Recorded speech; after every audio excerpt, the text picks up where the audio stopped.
नमस्कार दोस्तों, स्वागत है आपका हमारे YouTube चैनल में। इस वीडियो में हम आपको बताना चाहेंगे एक बहुत ही इम्पोर्टेंट खबर जो कि हर एक कॉमन मैन से जुड़ी हुई है। आरबीआई ने रिजर्व बैंक ऑफ इंडिया ने 22 जून 2017 को एक बहुत ही इम्पोर्टेंट ऑर्डर जारी करके सभी बैंकों को ये निर्देश दिया है कि जो कस्टमर है उनके खाते में हर एक ट्रांजैक्शन की पूरी एंट्री होनी चाहिए। जैसे कि अभी हम सब देख पा रहे हैं कि यदि हमारे अकाउंट में कोई पैसा आया है या कहीं से पैसा निकाला है तो उसमें हमें मालूम नहीं चलता कि किसने पैसा जमा कराया है, किस काम के लिए पैसा निकाला है, कौन निकाला है, यानी सिर्फ अमाउंट हमें मालूम चलती है। यदि हमें उसे क्रॉस वेरीफाई करना है तो अभी हमारे प्रेजेंट में जो बैंक पासबुक में एंट्री की जाती है या हम स्टेटमेंट निकलवाते हैं तो उसमें ऐसा कुछ नहीं होता, सिर्फ डेबिट क्रेडिट और इतना पैसा, बस किस पर्पज़ के लिए हुआ है वो सब नहीं होता। तो इसी बात को ध्यान में रखते हुए आरबीआई ने एक ऑर्डर निकाला जो हम आपको दिखाने जा रहे हैं। और इस ऑर्डर में उन्होंने साफ बैंकों को डायरेक्शन दिया है कि अब से आगे सारी डिटेल्स एक कस्टमर के अकाउंट में और स्टेटमेंट में एंट्री की जाए। दोस्तों, आगे बढ़ने से पहले आपसे रिक्वेस्ट है, यदि आपको वीडियो यूजफुल रहता है तो प्लीज़ वीडियो को लाइक और शेयर कीजिए, जिससे और लोगों को, आपके दोस्तों को भी इस सूचना का पता लग सके। और यदि आपने अभी तक हमारा चैनल सब्सक्राइब नहीं किया है तो प्लीज़ चैनल को सब्सक्राइब कर लीजिए। तो आइए दोस्तों, आप देख लेते हैं कि आरबीआई ने क्या ऑर्डर दिया है। तो जैसे कि आपके सामने ऑर्डर है 22 जून 2017 का। तो यहाँ पे आरबीआई लिख रहा है कि it has come to our notice that many banks still do not provide adequate details of transactions in the passbook and और statement of account to enable the account holder to cross check them. तो RBI खुद बोल रहा है कि बैंकें सारी details provide नहीं कर रही। तो साथ में उन्होंने ये लिखा है कि नीचे अनेक्सर में वो सारी डिटेल्स दी हुई है कि उन्हें कैसे एंट्री करनी है। तो हम आपको दिखा देते हैं कि आपके अकाउंट में आप किस तरीके से बैंक एंट्री करने जा रही है, जिससे आपको सारा पता लग जाएगा। ये रहेगी डेबिट एंट्री और नीचे आएगा क्रेडिट एंट्री। यदि आपके अकाउंट में क्रेडिट होता है पैसा तो क्या एंट्री रहेगी, और डेबिट होता है तो कैसे बैंकों को एंट्री करनी होगी।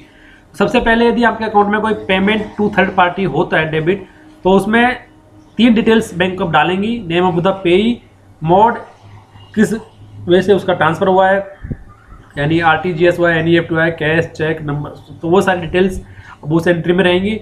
और name of the transferee bank, यदि एनईएफटी किया है तो जिस भी अकाउंट में पैसा गया तो किस बैंक में गया, तो वो सारी डिटेल्स अब थर्ड पार्टी पेमेंट में बैंक अभी आपके स्टेटमेंट में डालने जा रही है। और यदि आप खुद वो पेमेंट किया जा रहा है तो उसमें भी 2 बैंकें अब 2 डिटेल्स बैंक भरेंगी, इंडिकेट सेल्फ एज पेई और नेम ऑफ द एटीएम और ब्रांच जहाँ से भी आपको, तो किसको पैसा दिया है और किस बैंक के एटीएम से पैसा दिया है।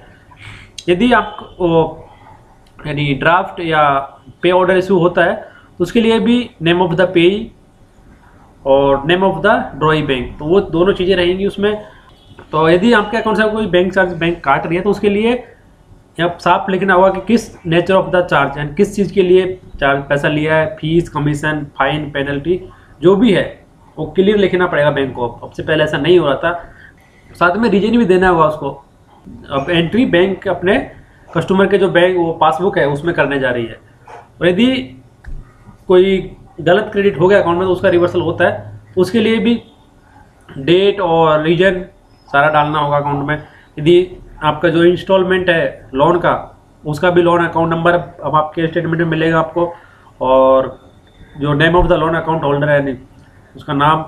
यदि आपका कोई डिपॉजिट, फिक्स डिपॉजिट है, एफडी वगैरह करवाई हुई है, आरडी करवाई हुई है, तो उसका सारा नंबर, अकाउंट नंबर और उसका रिसिप्ट नंबर, वो सारी डिटेल्स भी हम आपके जो बैंक स्टेटमेंट है उसमें अब एंट्री की जाएंगी। तो उससे आपको ये कंफर्म हो जाएगी कि पैसा कहाँ गया है, किसके नाम से गया है और सही जगह पे गया है। और यदि आपके अकाउंट में पैसा जमा होता है तो उसके लिए भी आरबीआई ने साफ डायरेक्शन दिया है बैंकों को कि यदि पैसा जमा होता है तो इस हिसाब से फॉलो किया जाए। उसमें यदि कैश डिपॉजिट होता है आपके अकाउंट में तो इंडिकेट कि कैश डिपॉजिट है और कौन जमा करवाया है उसका भी एंट्री उसमें किया जाएगा। यदि आपको किसी थर्ड पार्टी से पैसा मिलता है तो उसके लिए भी यानी नेम ऑफ द रेमिटर, किसने पैसा जमा करा उसका नाम भी होगा, ट्रांसफर पर किया उसका भी उसमें नाम जमा होगा, किस मोड से पैसा आया है, NEFT से आया है, कैश से आया है, RTGS से आया है, किस बैंक से आया है, तो वो सारी डिटेल्स भी अब यदि आपके अकाउंट में पैसा जमा होता है तो भी अब आपको उसकी डिटेल्स मिलेगी। और यदि कोई चेक क्लियर हुआ है तो डिमांड ड्राफ्ट क्लियर हुआ है तो वो उसका नाम, नंबर, किस बैंक से चेक इशू हुआ है, वो सारी डिटेल्स भी। यदि आपके अकाउंट में इंटरेस्ट क्रेडिट होता है तो किस वे से इंटरेस्ट क्रेडिट हुआ है, FD से हुआ है, सेविंग अकाउंट से हुआ है, और यदि लोन का भी है तो जो भी अब एंट्री है वो डिटेल्ड में आपके अकाउंट में एंट्री की जाएंगी। दोस्तों RBI ने एक बहुत अच्छा ये स्टेप लिया है जिससे बैंकें जो कस्टमर से पैसा चार्ज कर रही हैं सर्विस टैक्स के नाम से, बहुत ज़्यादा पैसा बैंक कमाने लग गई हैं अब।